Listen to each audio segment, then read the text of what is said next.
கர்த்தருடைய பரிசுத்த நாமத்துக்கு மகிமை உண்டாகட்டும்.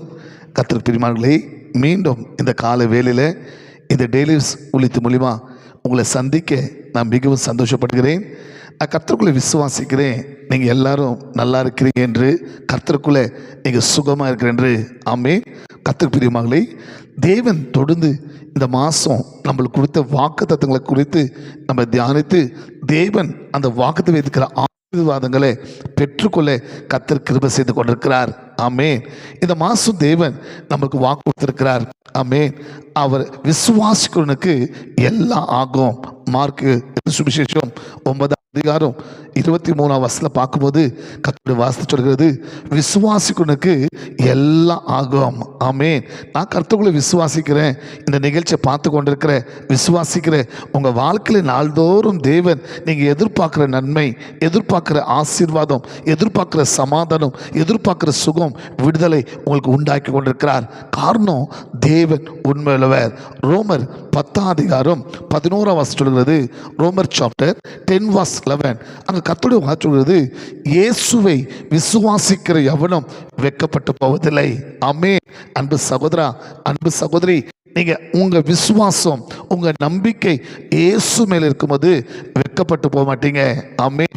ஒருவேளை மனுஷன் நம்பி வெட்கப்பட்டு போய்க்கலாம், டாக்டர் நம்பி நீங்க வெட்கப்பட்டு போய்க்கலாம், உங்களை சுய பலத்தை, சுய வேலைகளை நம்பி நீங்க வெட்கப்பட்டு போய்க்கலாம். ஆனால் கர்த்தருடைய வார்த்தை சொல்கிறது, இயேசுவை விசுவாசிக்கிற எவனும் வெட்கப்பட்டு போவதில்லை. இங்க இடத்துல மார்க்கு சுவிசேஷம் 9 அதிகாரம் 23 பார்த்துட்டீங்களா? விசுவாசத்துக்கு எல்லாமே கூடும். ஆமென்.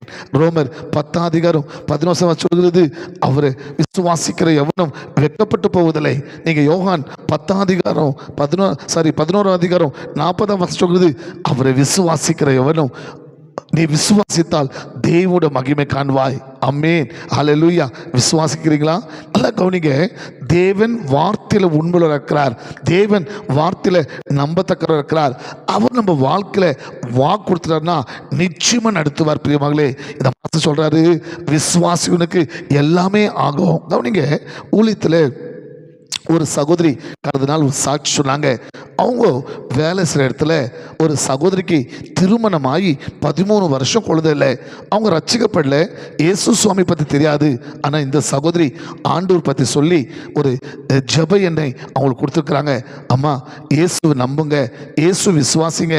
எங்கள் சபையில் ஜெபத்துக்கு போது எவ்வளோ சாட்சிகள், ஏசப்பா எவ்வளோ அற்புதங்கள் செய்கிறாரு, நீங்களும் நம்புனீங்கன்னா ஏசப்பா உங்களுக்கும் அற்புதம் செய்வார். ஒருவேளை இங்கே 13 வருஷமா நிறைய ட்ரீட்மெண்ட் எடுத்துக்கலாம், நிறைய டாக்டர் போய்க்கலாம், நிறைய மெடிசன் யூஸ் பண்ணிக்கலாம், நிறைய பணம் செலவு பண்ணிக்கலாம். ஆனால் இயேசுவை நம்பி பாருங்களேன். நீங்கள் அதெல்லாம் நம்பி வெட்கப்பட்டு நிற்கிறீங்க. ஒரு வருஷம் இயேசுவை நம்பி இந்த ஜெபனையை நீங்கள் இயேசப்பா ரத்த சொல்லி யூஸ் பண்ணுங்க. கவனிக்கிறீங்களா? 10 மாதங்கள் கடந்து விட்டது. அவங்க சொன்ன சாட்சி 13 வருஷம் அப்புறம் அவங்க கன்சீவா இருக்கிறாங்க, கர்ப்ப தரித்திருக்கிறாங்க. பார்த்தீங்களா? அவரை விசுவாசிக்கிற எவனும், நீங்க யாரா இருக்கலாம், எந்த சூழ்நிலை இருக்கலாம், எந்த பலவீனத்தில் இருக்கலாம், எந்த தேவையில் இருக்கலாம், நீங்க இயேசு மேல நம்பிக்கை வச்சுட்டாவே நீங்க வெட்கப்பட்டு போக மாட்டீங்க. நம்பருக்கு எல்லாம் நடக்குங்க, எல்லாம் முடியுங்க, எல்லாம் கூடுங்க, எல்லாம் ஆகும். நம்புறீங்களா? விசுவாசிக்கிறீங்களா? நம்பிக்கொண்டு ஜெபிக்கலாமா? தகப்பனே, இதோ இந்த நல்ல வேலைக்கா சோத்திரப்பா. இந்த நிகழ்ச்சியை பார்த்து கொண்டு அப்பா, உங்கள் பிள்ளைகள் இந்த நிகழ்ச்சி மூலிமா, தேவனுடைய வார்த்தை மூலிமா இன்னைக்கு என் வாழ்க்கையில் ஒரு விடுதலை கிடைக்காதா, ஒரு அற்புதம் நடக்காதா, ஒரு சுகம் கிடைக்காதா, என் தேவை சந்திக்கப்படாதா, என் வீட்டில் ஒரு சமாதானம், என் வீட்டில் என் வாழ்க்கையில் ஒரு நன்மையான காரியம் நடக்காதா என்று விசுவாசத்தோடு நம்பிக்கையோடு எதிர்பார்த்து கொண்டிருக்கிற ஒரு பிள்ளைகள் வாழ்க்கையிலும் உங்கள் மகிமை வெளிப்படுபடியாக ஜெபிக்கிறேன். உங்கள் கரம் தொடுபடியாக ஜெபிக்கிறேன். இயேசுவின் நாமத்தில் அற்புதங்கள் நடக்கபடியாக ஜெபிக்கிறேன். அவங்க விசுவாசிக்கும் போதே, இயேசப்பா உங்களை நம்பும் போதே, உங்களுடைய வார்த்தை கேட்கும் போதே, இயேசு கிறிஸ்துவின் நாமத்தில் அவங்க காரியங்கள் ஜெயமா முடியட்டும். இயேசுவின் நாமத்தில் அவங்க சரீரத்தில் இருக்கிற வியாதிகள் சுகமாகட்டப்பா.